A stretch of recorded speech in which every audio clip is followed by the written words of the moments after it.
I'm Brenda Earl Stokes. I'm the owner and creator of Piano and Voice with Brenda. I make creative and practical resources for singers, pianists, and music educators. Having a solid understanding of the circle of fifths helps to build a better spatial awareness of music theory in general. In this tutorial, I'm going to explain how the circle of fifths works and how you can use it. Let's get started.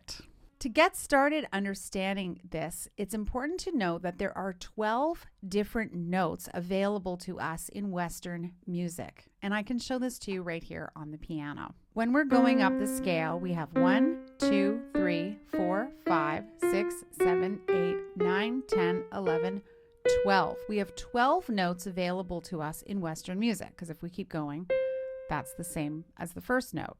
So these notes can be organized in a few different ways, right? I've just organized them just by half steps, but we can also organize them in a circle by fifths, which we refer to as the circle of fifths. So as you can see here, I have taken the notes, the 12 notes of music, and I've organized them by fifths. When we're going this way, we're going up by fifths. So when we're going clockwise or going towards the right, we're actually going up by fifths.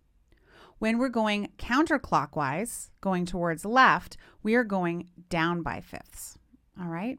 And we've put them in a circle here called the circle of fifths.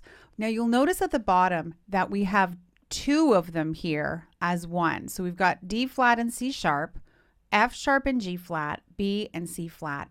These are what we call enharmonic equivalents. And what it means is that the D flat and C sharp are the same note. Okay. And so if you look here on the piano, if I'm playing this note here, it's a D flat or it's a C sharp. The same with this note here, it's an F sharp or it's a G flat. And then also when we think of a C flat, you could say C flat or B.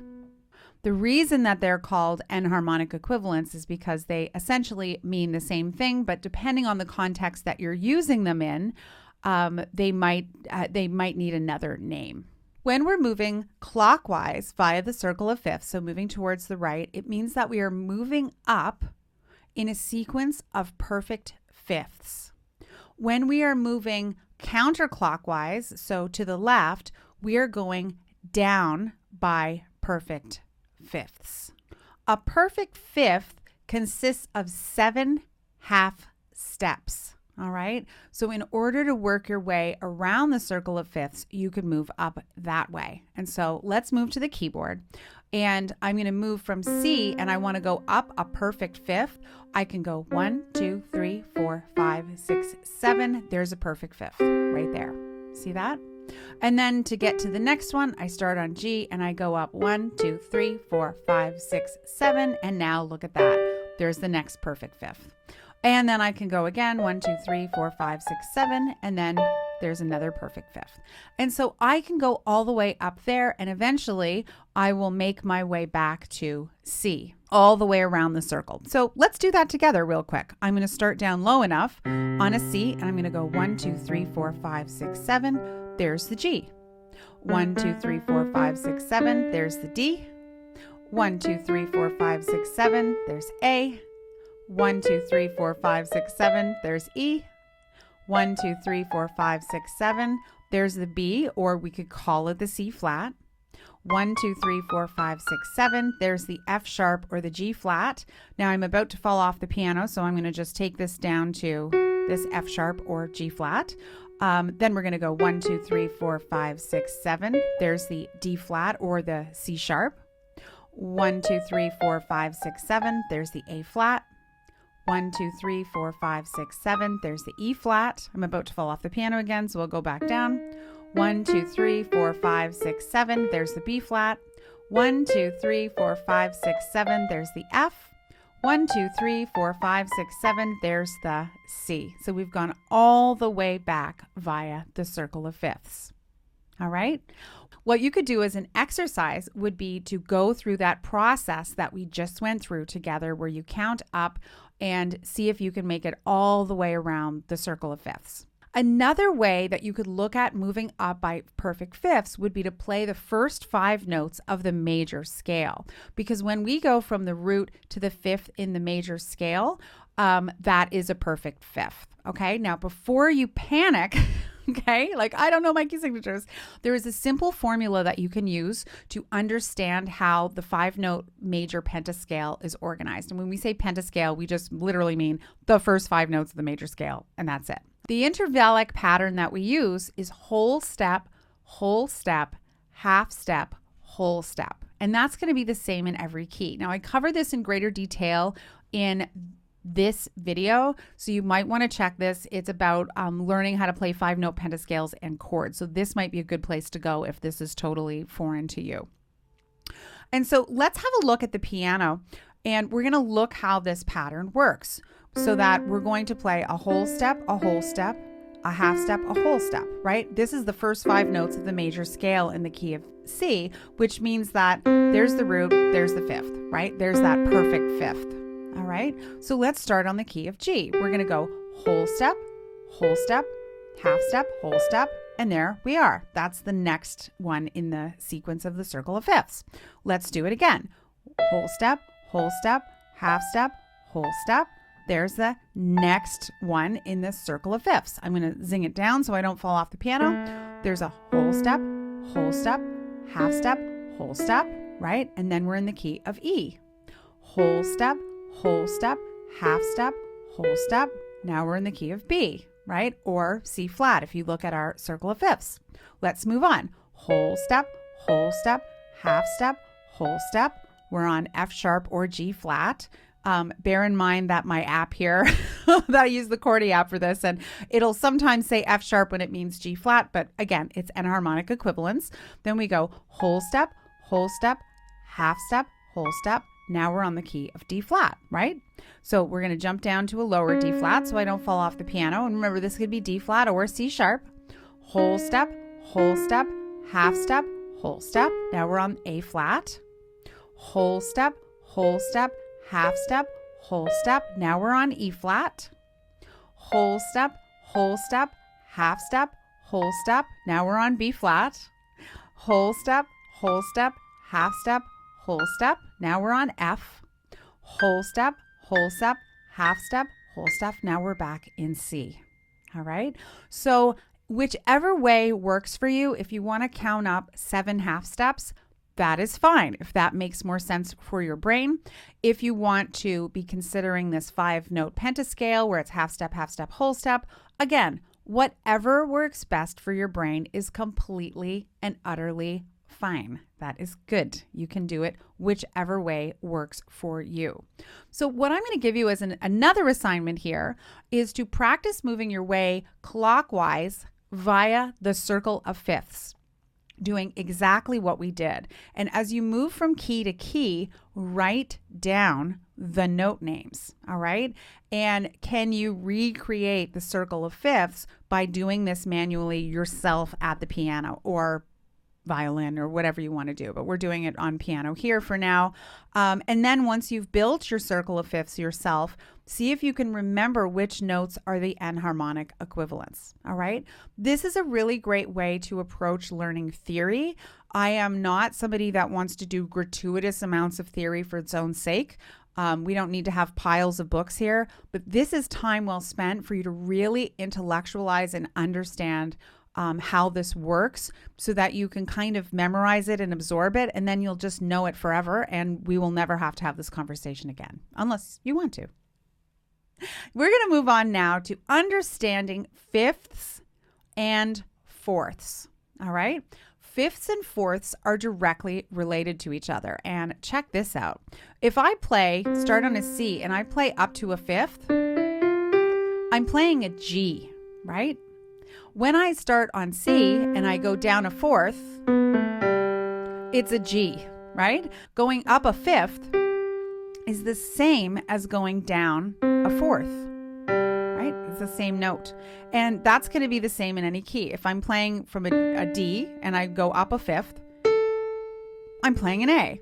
When I go down a fourth, I'm playing an A, right? So it's important to know that fifths and fourths are very, very distinctly linked, all right? And remember, going back to our circle of fifths, and so what's really interesting here is that when we're going via the circle of fifths, when we're going to the right-hand way, so we're going clockwise, we're actually going, you can see, up by fifths, right? But when we're going counterclockwise, we're going down by fifths, right? But we could also say this another way. When we're going clockwise via the circle of fifths, we're going down by fourths. That's another way you can look at it, right? Up by fifths is the same as down by fourths. But when you're going counterclockwise via the circle of fifths, you can be thinking, oh, I'm going down by fifths now, or I'm going up by fourths, right? So don't be too confused about it. You can, again, this is something I will have a printable for this that you can download so you can keep track of all of this. And just remember that fifths and fourths are, the same. They can be very confusing. In the next exercise, we are going to work our way moving counterclockwise via the circle of fifths. So again, we're going back to this. Now, thinking your way down by fifths is a great way to go, but I prefer when we're thinking going counterclockwise via the circle of fifths, I'd rather we think going up by fourths. And why? Well, when we're thinking about harmony or chords, we're not usually thinking about going down to things. We're thinking about, is this the 4 chord? Is this the 5 chord? So for our purposes here, we're going to work our way by counting up by fourths as our way of going to the left way of the circle of fifths. So, I guess technically we could call this the circle of fifths or fourths. So for the added theory bonus, we're going to take some time to move counterclockwise via the circle of fifths. And I like to think that we're actually moving up by fourths, right? Since we need a strong sense of moving to the 4 chords in harmony, this is really a great exercise, all right? So when we move counterclockwise via the circle of fifths, we are moving up by perfect fourths. And a perfect fourth means that we are moving up by 5 half steps. Okay, so once again, start on C and let's move up by the half steps. 1, 2, 3, 4, 5, and there's F, right? Now let's move up 5 more half steps. Let's start on C and we're going to go up 5 half steps. 1, 2, 3, 4, 5, and now we're on F. Now we're going to go up 5 more half steps. 1, 2, 3, 4, 5. Now we're on B flat, right? Now we're going to go up 5 more half steps. 1, 2, 3, 4, 5. Now we're on E flat, okay? Now let's go up 5 more half steps. 1, 2, 3, 4, 5. Now we're on A flat. Let's go up 5 more half steps. 1, 2, 3, 4, 5. Now we're on D flat. Again, we could call this C sharp if we want. Now we'll go up 5 more half steps. 1, 2, 3, 4, 5. Now we're on, it says F sharp, but it's also G flat. I'm going to jump my hand down because I'm running out of room. Now we're going to go up 5 more half steps. 1, 2, 3, 4, 5 to a B, or it could also be C flat if you want. 1, 2, 3, 4, 5. Now we're on E. 1, 2, 3, 4, 5. Now we're on A. 1, 2, 3, 4, 5. Now we're on D. 1, 2, 3, 4, 5. Now we're on G. And then 1, 2, 3, 4, 5. We're back to C. So that is all the 12 notes that we have available to us in Western music, organized via the circle of fifths, going either down by fifths or up by fourths, whichever way you want to go. We're basically going counterclockwise via the circle of fifths. So my assignment for you to do now is to take a moment and work through the exercise I just gave you, where you're moving up by half steps, 5 half steps to be moving up by fourths, right? Perfect fourth is 5 half steps. Then what you can do as you're doing it is recopy out the circle of fifths, but doing it manually on the piano. And again, this isn't something you're going to have to do a bunch of times, like maybe once, or maybe you'll want to do it today and then maybe do it next week to see if you can recreate it. But this is a really great living theory approach to be able to learn this concept. Excellent. Now I'm going to show you the other way that you can think about this.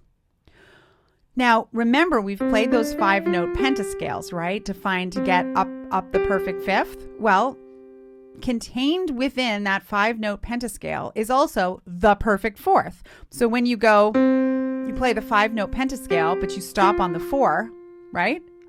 Then that's the perfect fourth. So that's another way you can go about it. So instead of going whole step, half step, whole step, you can just stop here. Whole step, half step. And there you are. Whole step, half step. There you go. Whole step, half step. We're in E flat now. Whole step, half step. Whole step, half step. Now we're on D flat. I'm going to bring my hand down. Whole step, half step. Now we're on F sharp or G flat. Remember, those are enharmonic equivalents. Whole step, half step. Now we're on B or C flat. Whole step, half step. Yeah, now we're on E. Whole step, half step. We're on A. Whole step, half step. We're on D. Whole step, half step. We're on G. And then whole step, half step. We're back on C. So that's the other way that you can think about this, that you can think about the number of half steps it is, or you can remember how the 5-note pentascale works and just go up the first 4 notes. As another great assignment, what I've just done with you is something that will be time very, very well spent for you to recreate the circle of fifths yourself, going the counterclockwise way, right? Going either down by fifths, or we're thinking of it as up by fourths, right? And recreate the circle of fifths for yourself. So by the time you're done this exercise, you will have written this out a bunch of times. And guess what? This is the best way to learn this and to perfect it and master it. Honestly, I will give out these circle of fifths sheets to my students that they will work with. But after a while, it's a good idea just to memorize this information so that you just have it and you know it and you understand it. So now you're saying to me, okay, I understand the circle of fifths. Now what? Okay. So before you can accuse me of dishing out music theory torture for no apparent reason, I want to get down to 3 simple, useful ways that you can use this information. So the first way that we can utilize this information is to help us to understand key signatures. And I know so many fantastic musicians who maybe haven't had a lot of theory training, or maybe had theory training and wasn't ever connected to like, what is this for? I don't get it. So key signatures are probably the most obvious way that we can utilize the circle of fifths to our advantage. Because again, it is a bonus if you can memorize your key signatures, but if you don't understand what they're for or how they work, then memorizing them isn't going to have a lasting impact, and you're not going to really know like how to get the information if you can't remember it in a hurry. All right. So understanding key signatures, the key signature is the notation we use to indicate the number of sharps or flats in any key, right? And I will just show you on this screen that we have all of these different key signatures, right, available to us. And this is what I'm going to teach you how this is all worked out. So the first thing to understand is that for the major keys, the key either has sharps or flats. There is never both. So you're only ever going to come across a sharp key or a flat key. And of course, the exception to that is the key of C major, which has 0 sharps or flats. So I'm going back to another variation of the circle of fifths here, and I'm showing you that when we're moving clockwise via the circle of fifths, right? I'm showing you just a slightly different version of this. Everything is in the same order, but there's more information on the sheet. We're moving clockwise via the circle of fifths. This is, remember, when we're moving up by perfect fifths, all right? You can see that what we're doing is we're going the sharp way, okay? We're adding sharps. So we start off in the key of C, and then when we get to the key of G, it says 1 sharp, right? Then we go up a perfect fifth to D. D has 2 sharps, okay? Then we keep going. A has 3 sharps. Then up another perfect fifth. E has 4 sharps. And then we go down to here and we see the key of B has 5 sharps, right? Now remember, it's an enharmonic equivalent, so C flat has 7 flats, and I'll explain how that works in a second. But just notice that B, the key of B, has 5 sharps, the key of F sharp has 6 sharps, and the key of C sharp has 7 sharps.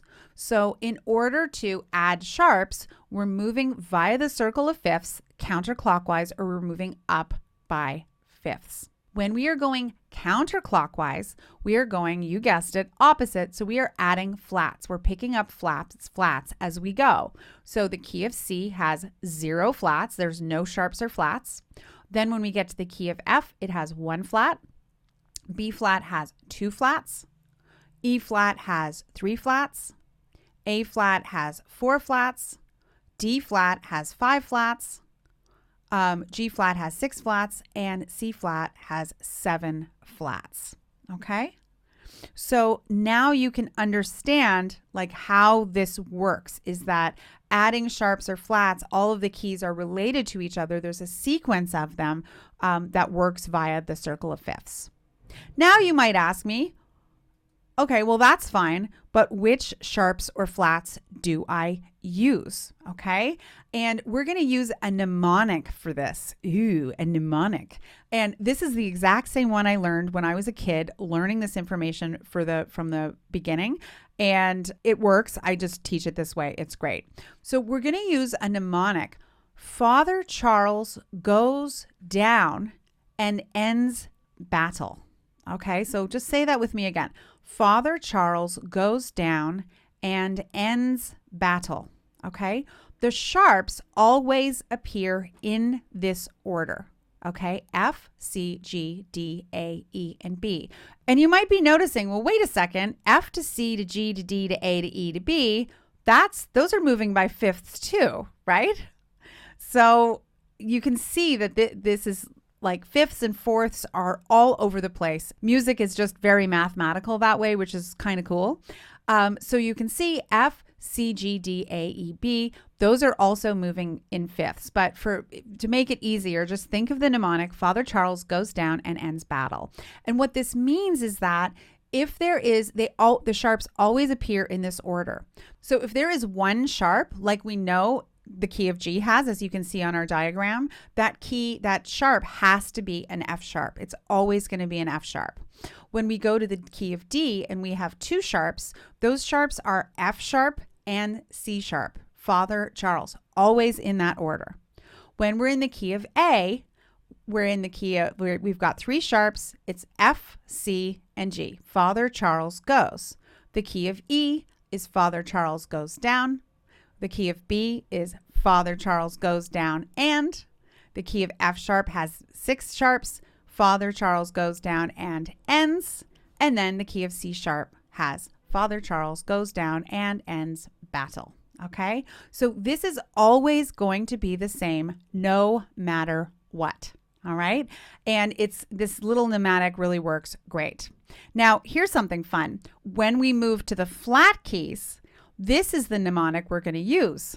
Battle ends and down goes Charles's father. Notice that it's the exact reverse of the one that we used for sharps, right? Battle ends and down goes Charles's father. Okay, so this is, again, remember, everything is sort of topsy-turvy, fifths and fourths, fourths and fifths.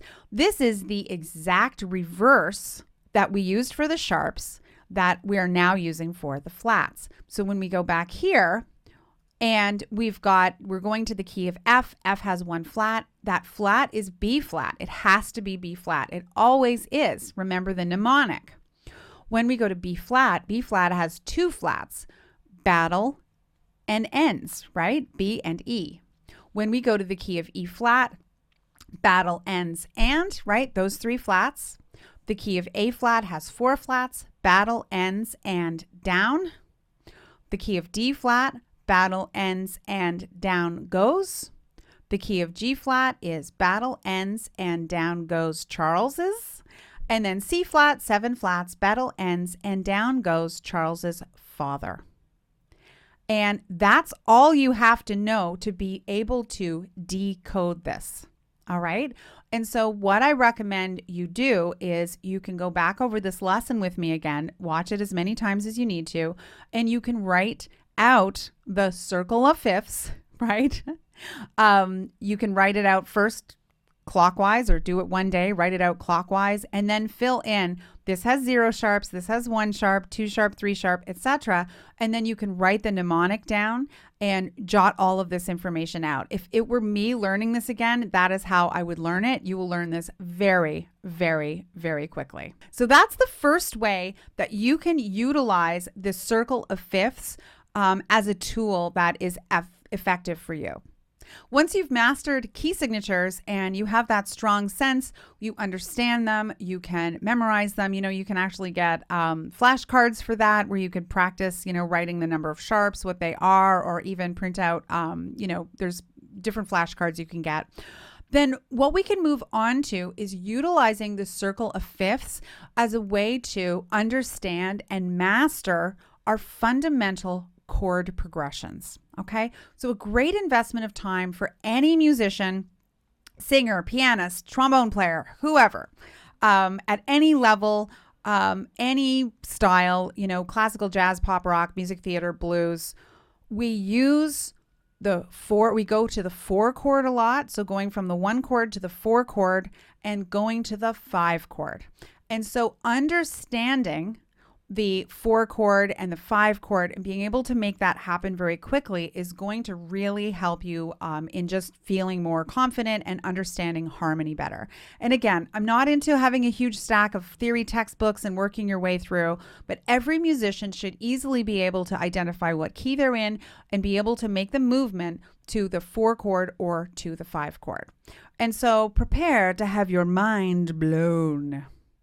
So we're going back to our original simple circle of fifths, right?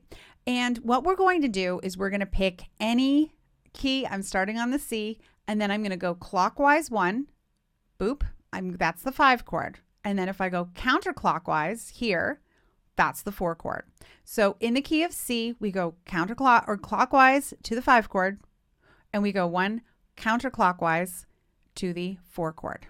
All right? So let's pick another one. Let's go to the key of E, right? And what do we do to find the 5 chord?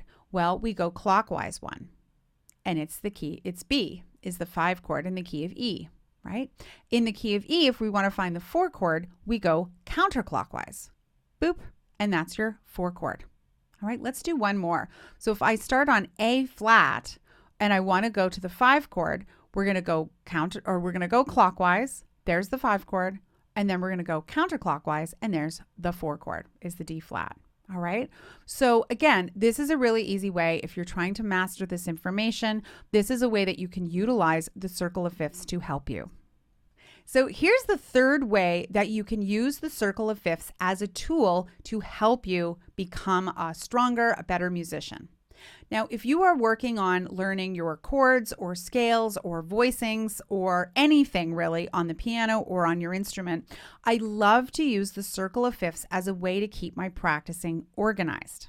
Okay, we want to have mastery in all of the keys. We really want to be able to do that. And so whether that means that you're just, learning piano to accompany yourself, whatever it is, but also if you're a singer, trying to build your musicianship skills, being able to really hear and feel your way through the circle of fifths both ways is extremely, extremely helpful and useful. Remember, this is how Western music is organized. And so you want to be able to tune your ear at the very minimum to be able to feel and hear and be able to play fifths and fourths.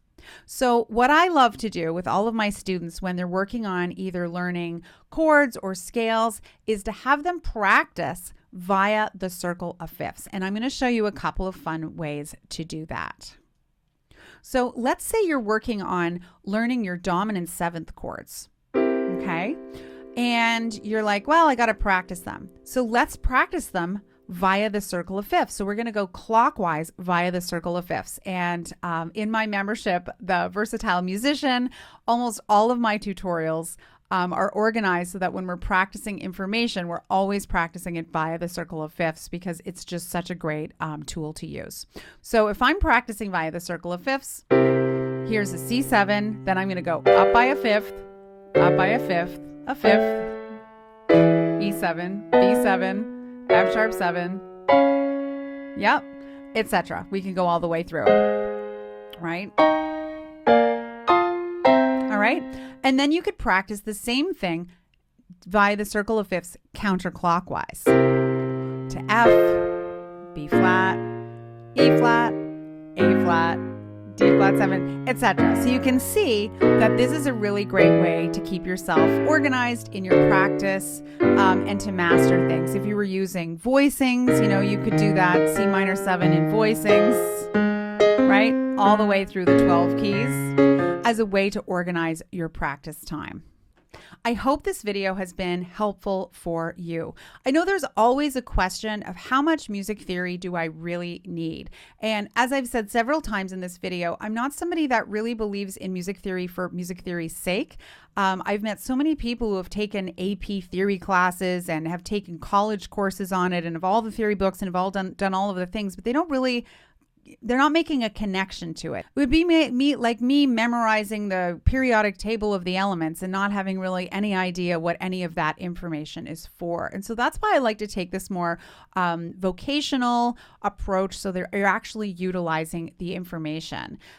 This is information that I think every musician needs to have. And so in this video, as a recap, I went through and explained how the circle of fifths works, and the way that we take the 12 notes in music and how we can organize them this way, one way to look at them. And then I had you do exercises where the first exercise you did is to practice thinking that there are 7 half steps in a perfect fifth, and that you can write the whole thing down for yourself and notate the enharmonic equivalents.